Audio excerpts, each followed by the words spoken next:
ចឹងហើយនេះខ្ញុំនឹងមកចែករំលែកបងប្អូនបន្តទៀតជាមួយនឹងរបៀបនៅក្នុងការរៀនស្គាល់អំពីស្រៈនិស្ស័យជាអក្សរបារ៉ែលឬក៏រៀនសរសេរស្រៈនិស្ស័យឬក៏អក្សរជាអក្សរបារ៉ែលដែលជាអក្សរសម្រាប់ជនដែលមានពិការភាពផ្នែករៀនអញ្ចឹង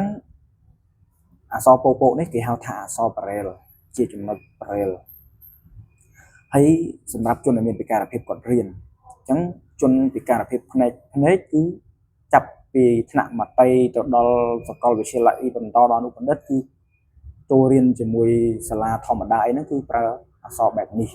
ជាចំណុចពពកនេះឯងអញ្ចឹងនេះហើយជាកត្តាដែលជនដែលមានពិការភាពអាចរៀនបានគឺប្រើប្រាស់អក្សរនេះរៀនដូចតែអ្នកភ្លឺដែរទេគាត់ថាអ្នកភ្លឺសរសេរអក្សរភ្លឺជនពិការគាត់សរសេរអក្សរបែបនេះចឹងហើយណាខ្ញុំនឹងបង្ហាញបងប្អូនតជាមួយនឹងស្រៈនិស្ស័យជាស្រៈចុងក្រោយគឺស្រៈអស់ចឹងថ្ងៃនេះខ្ញុំសូមបង្ហាញយកតែម្ដងខ្ញុំមិនបានរំលឹកឡើងវិញទេនេះជាស្រៈអស់រៀងបែបនេះពកអញ្ចឹងដើម្បីសរសេរឲ្យចេញទៅជាស្រៈអស់បានដោយសៀវភៅពុំរបស់ក្រសួងអប់រំនេះគឺយើងត្រូវចុចចំណុច2ចំណុច3ចំណុច4និងចំណុច6នេះបងប្អូនចំណុច2ចំណុច3និងអធិស្ឋានចំណុច2ចំណុច3ចំណុច4និងចំណុច6 2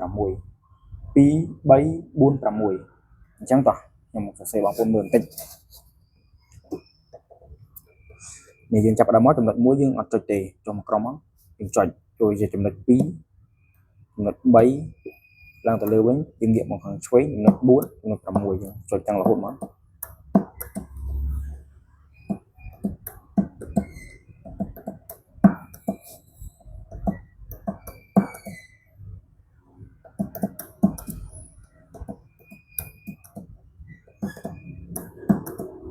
ដល់ហើយខ្ញុំបើកបងប្អូនមើលបន្តិចនេះជាស្រៈអស់ដែលខ្ញុំបានសរសេរមុននឹង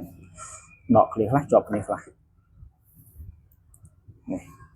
អញ្ចឹងខ្ញុំឲ្យផ្ទៀងផ្ទាត់បន្តិចឲ្យបងប្អូនមើលឃើញចាស់ស្ដែងនេះចង្អុលដៃខាងស្ដាំនេះខ្ញុំបង្ហាញបងប្អូននៅលើសៀវភៅគំរូរីឯខាងឆ្វេងនេះ